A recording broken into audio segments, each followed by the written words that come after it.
Operazione della Guardia di Finanza di Reggio Calabria contro la cosca Tegano. Arrestate 11 persone, tra cui professionisti, che avrebbero rappresentato l'area grigia al servizio delle cosche e sequestrati beni per 50 milioni di euro. Tra loro, oltre allo stesso Giovanni Tegano, 72 anni, e Giuseppe Rechichi, 53, il commercialista Giovanni Zumbo, già detenuto perché accusato di fare la talpa per le cosche, la moglie avvocato, la sorella ed il cognato commercialista. I Tegano avrebbero controllato parte del capitale della Multiservizi.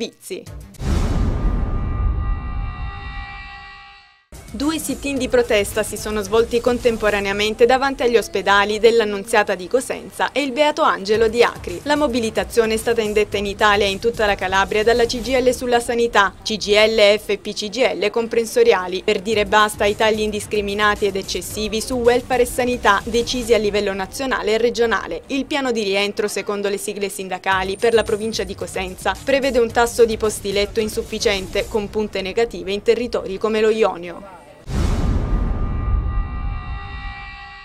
Sono stati presentati a Catanzaro i dati della Banca d'Italia nell'aggiornamento congiunturale di novembre. Nella prima parte del 2011 si è arrestata la fase di ripresa iniziata nel 2010. L'attività industriale si è mantenuta debole con effetti negativi sull'accumulazione di capitale. È salito al 12,9% il tasso di disoccupazione, restando inferiore alla media del Mezzogiorno. I prestiti bancari hanno continuato a crescere a ritmo modesto, mentre ha rallentato il credito alle imprese.